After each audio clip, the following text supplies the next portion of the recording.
Hi, this is Kevin Hoedown DeKemp. And I'm Trevor Honky Tonk Dow. And this is VTV, the definitive podcast for all things LGBT travel, pop culture, and where we share diverse perspectives from members within our community.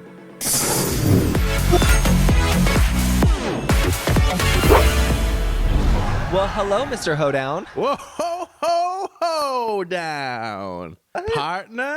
Partner? Wait, what?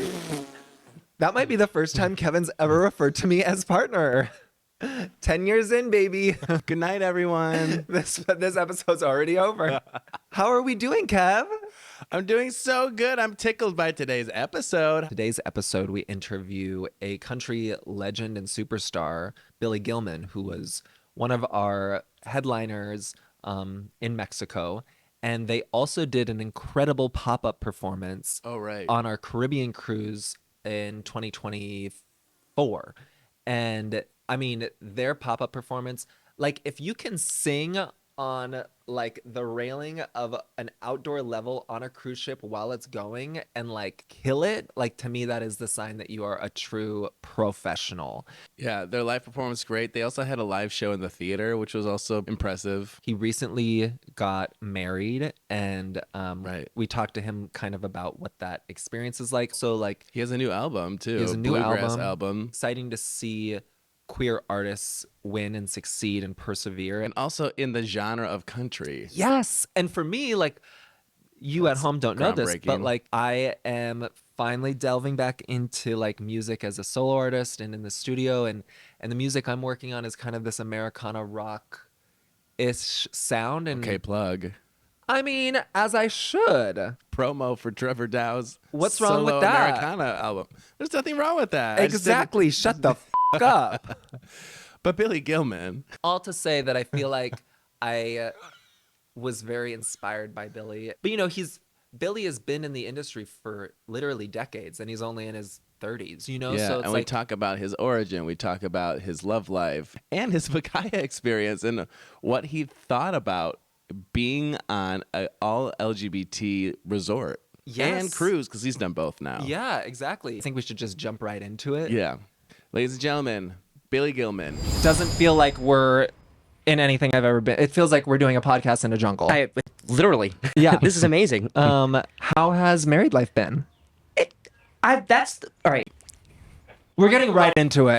That is the question I get asked so consistently. Really? Oh, okay. And I'm like, does it feel any different? It really doesn't. You're just stuck now, you know? Ain't getting out of this one. I feel like that's why you're not very... That's why I'm committed to polyamory. Well, you can be polyamorous and married, I think. guess you but like could you're be, just It is an acquired taste, I'll tell you that. Yeah. That's a great way to put it. Yeah. But it's great. Coming from the background that you've come from, especially being in country music, like marriage was something that was ever or always on the table for you? Or did you feel like being gay and being married were not two things that like you thought about? No, it always correlated with marriage. Yeah, I always wanted that's incredible. That one day. The question that has changed is kids, no kids. Like everyone said, oh, you'd be a great dad, but I'm a great dog dad right now, and that's fun. So it was something I always dreamed of. Yeah. Never realizing maybe it will happen, maybe it won't. Yeah.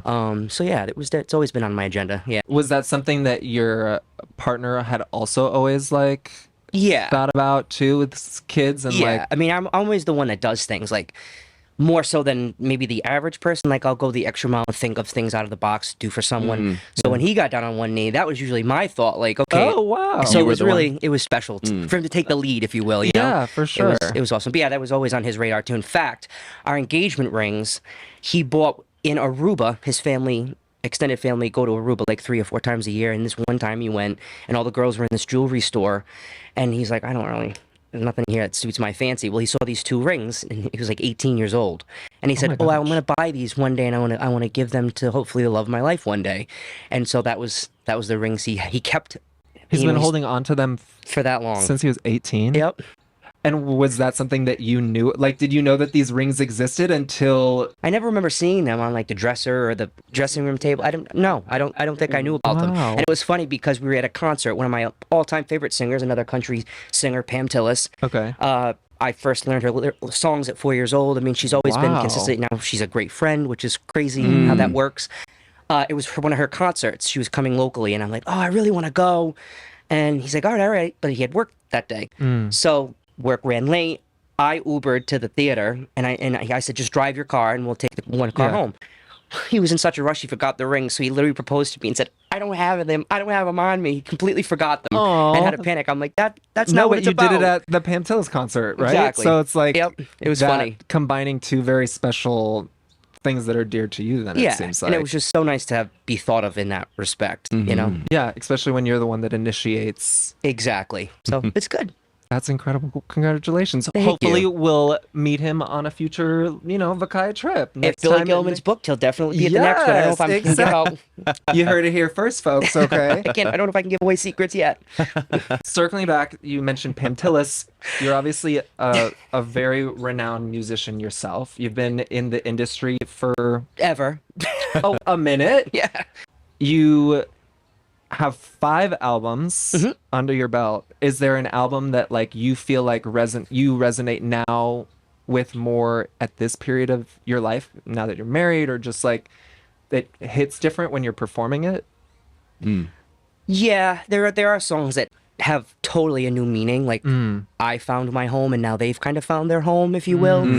Definitely, the one song that I'll be doing tonight, called "Say You Will," totally makes more sense. It's fun to have someone in your head when you sing it. I think it makes it more believable in a weird way, even though selling a song is part of my job. But it comes from a more nucleus sense. You know what I mean? So which is pretty neat. But I don't have a favorite. I choose songs, and I've always been that way, and luckily I've always been granted that access to pick songs that mean something to me, not just for the sake of it might being a hit. Sure. To be the catalyst of these songs, I'm very proud, and I can they don't know if they knew what they were doing when I was so young, but they gave me songs that are so timeless. I can sing them at 50, 60, 70, hopefully years, and they still make sense, which is great. It's not like I want candy. Right. At 60, it's like in a white van. I But, mean, yeah. You painted a very Just saying. specific picture. It's a little differently, for sure. In a white van. That's going to be the title That's of this hilarious. episode. in a white van. Oh my god. For VACAYA, like this is a kind of a very specific-ish crowd. It's an all LGBT crowd. Are there certain songs that you have found resonate differently with that kind of community versus like if you're just doing, a regular country music festival or a own show? I don't know. I mean, because I have all walks of life come up to me and say, okay, XYZ song that just touched me so deeply. Or, there's a song of mine that was on the charts when I was younger. It's about a boy who meets his real father for the first time after going through foster home to foster home, and the father never knew the little boy existed. And when that song was released, I don't know if I can't remember exactly what the woman said, but she was, I don't know if it was on the radio or if the music video was on TV, but she was in the hospital giving her child up for adoption. Oh my gosh. And the song came on, and she kept the child. And they're like best friends, and the girl's going on to like get a PhD and like this amazing life. And she said if it weren't for that song, I wouldn't have this best friend daughter of mine. So I mean Wow. that Holy stuff is cow, like it still gives me completely changed goosebumps. the trajectory Yeah. of their lives. And it's everywhere. One Voice. I mean, yeah, huge. in our community, the suicide rate is very, very high. Yeah. It The just youth takes one of story. our generation are being thrown out of their homes. I mean, it's really, really dark. And so that song, I've heard consistently how it helped them and give them courage and believe in their own one voice. So that's when I start hearing things like that, it gets in your head. Okay, I have to beat that. Every song has to have a better purpose. I'm just not a singer of songs. You know what I mean? If that makes any sense. Yeah. Because when you hear stuff like that, it's bigger than it's bigger than you. It transcends it. It's universal. Yep. Speaking of One Voice, do you like that was a song that obviously you recorded and put out before you had come out? Oh yeah. So did that song resonate differently with you than after you had did that singing it after you felt comfortable enough coming out, or Sure. did that change the trajectory of how you?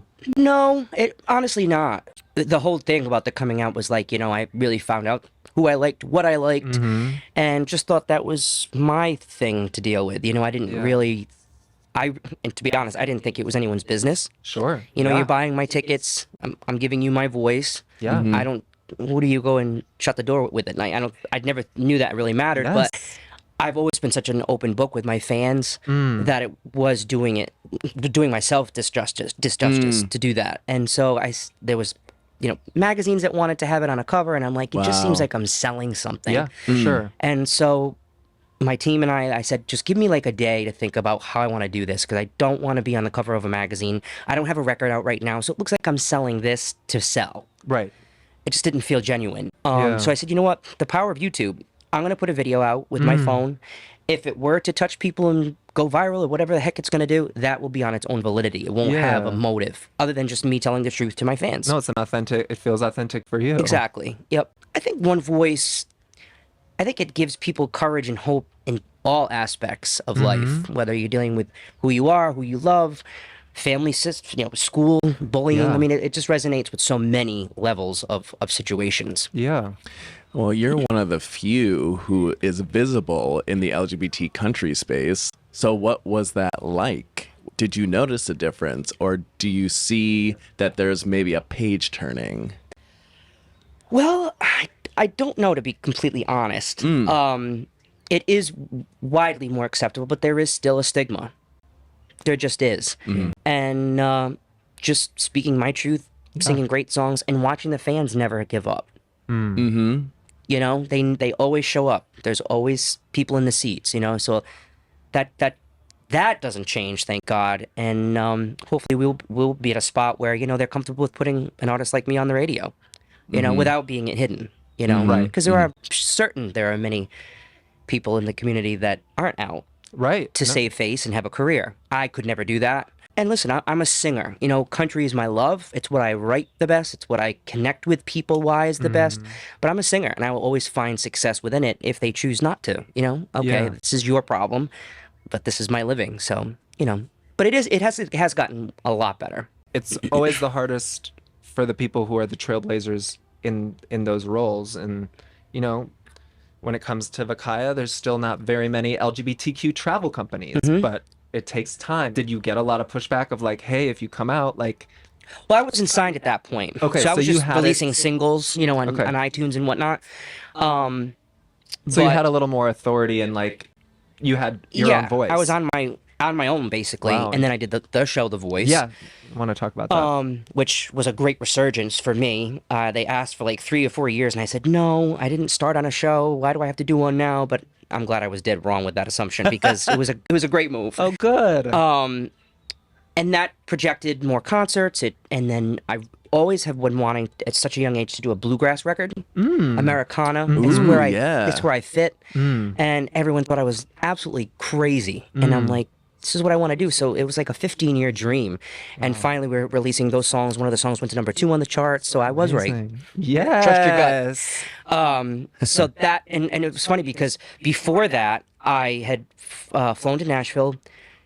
Didn't know if I wanted to sing anymore. My voice had gone through a wild change. It was not pretty. It was not a fun time. Like different than like just your net, like right. I didn't wake up one day and it was over. It took so long for it to change, and I almost damaged it because I thought in my head, oh, I'll keep singing the high notes and they'll never go away. Not how it works.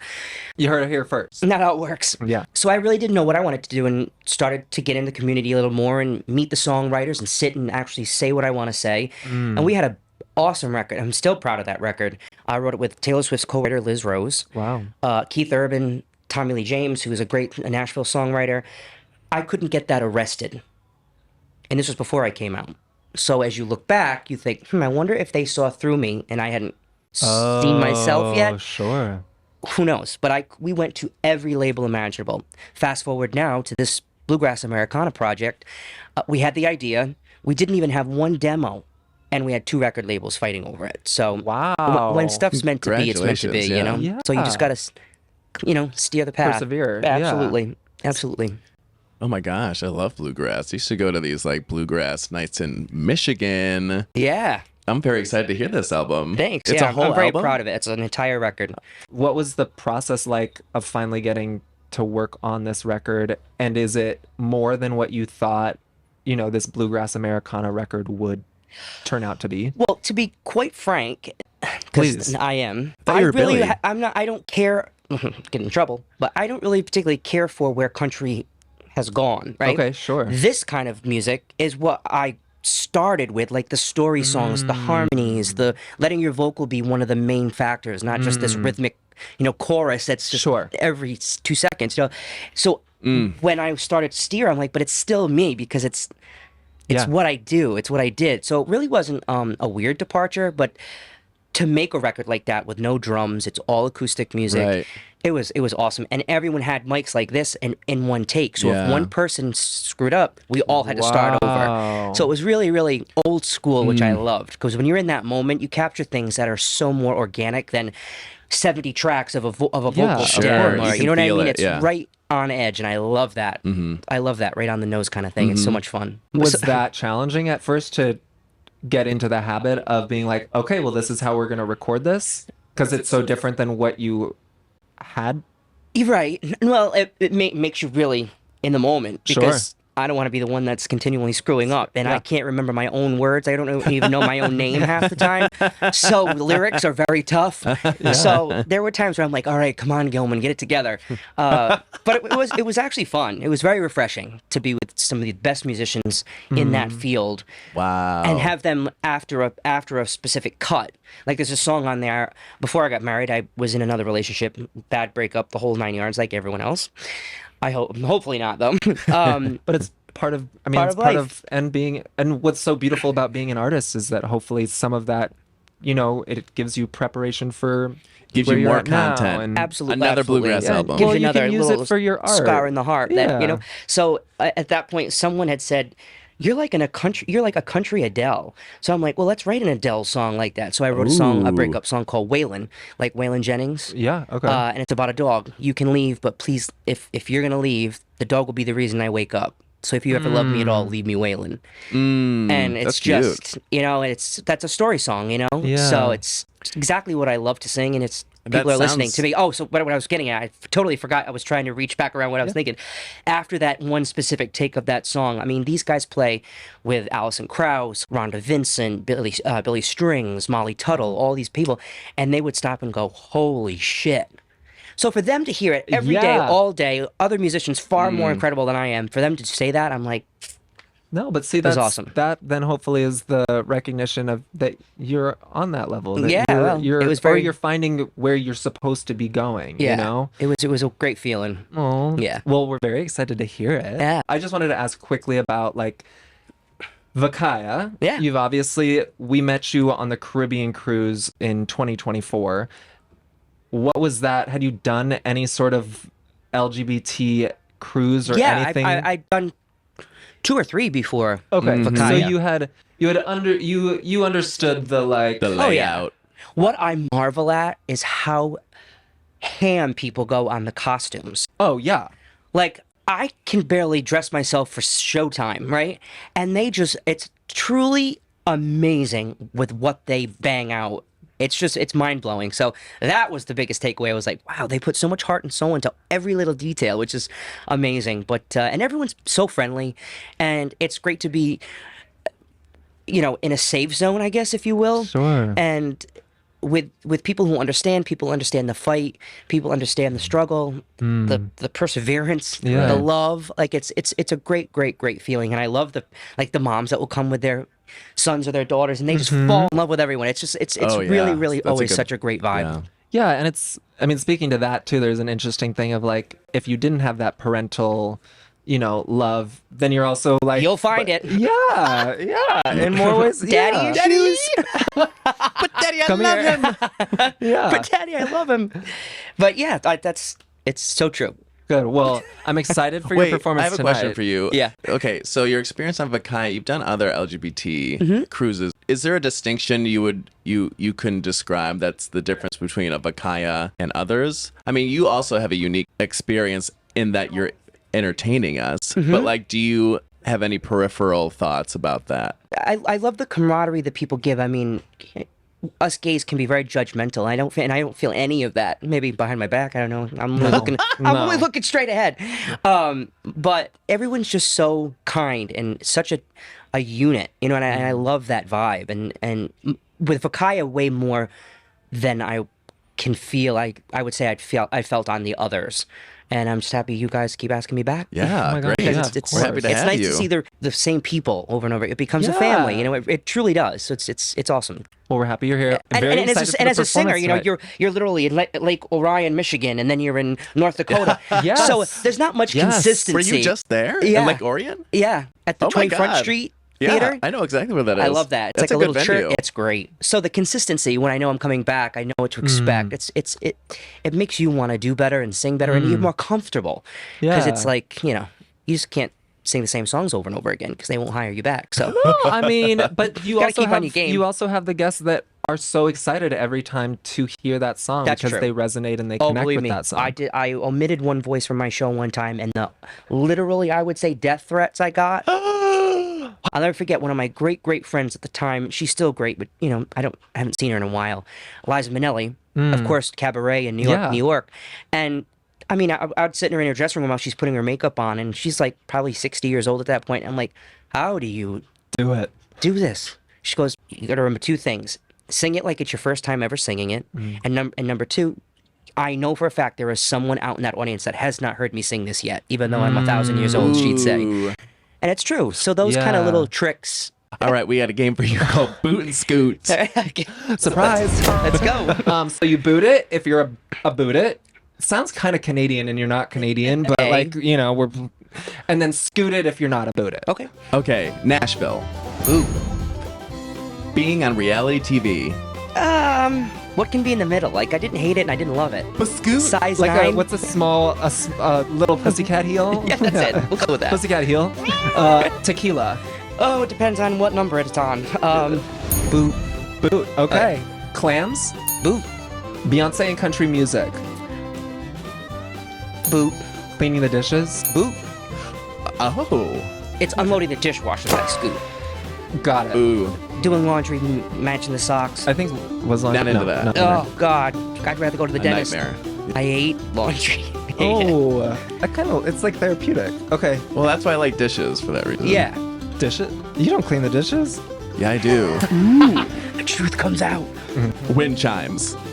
Boot or Scoot. Scoot. They're annoying. Self-checkout. Boo if I don't have a million things.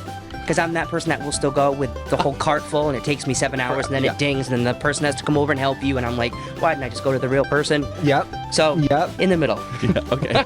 A pussycat heel. Pussycat. Yeah. That's funny. What are some of these? Uh-oh. Feet. Boot. Okay. See? Love that. Rhinestones. Boot. And VACAYA. Boot. Yeah. Boot, boot, Thanks boot. for playing. Boot it or scoot it. Thank you so much for taking the You guys are time the to best. hang Yeah. out with us. Absolutely. It was my pleasure. We cannot wait to see your show tonight. Thank you. And Yeah. we can't wait for the next trip. You know, can't wait. Truly. Can't wait. Yeah. It's always Nice Nice fun. talking with you. Thank Yeah, you so thank much, you. guys. Have you ever had a desire to delve into country music? I loved bluegrass night at the college I used to go to. So I love bluegrass. And what I think which is really cool is like you have artists like Chappell Roan Right. and Beyonce who are kind of like taking country and being like, let's flip the script a little bit. It's not a genre that is just for yeah. white men. Yeah, and the chicks too, like Dixie Chicks. Oh, my like God, the chicks Chicks, are yeah. they're iconic in their own rebellious way. And like Yes. I feel like if you're not a straight white man, then anything you do is gonna be prolific in that space. Yes, and I think that that's what's so cool. And it's the same as how I feel like when we have certain guests come on VACAYA trips, we call them VACAYaneers. And I think that Right. like sometimes you have these queer people of color who are taking up space in what are typically white, straight spaces, and they're pioneering the space for other people to do that. And I think that it's really freaking brave. I appreciate Billy for kind of paving a way for queer country folk Right. artists to have space to exist, and also not only that, but prove that there is a market and a desirability for that to be there. Oh yeah. It was a great interview. On next week's episode, I want you to be emotionally prepared because it's educationally spicy. So let's bring the heat, and we will see you next week.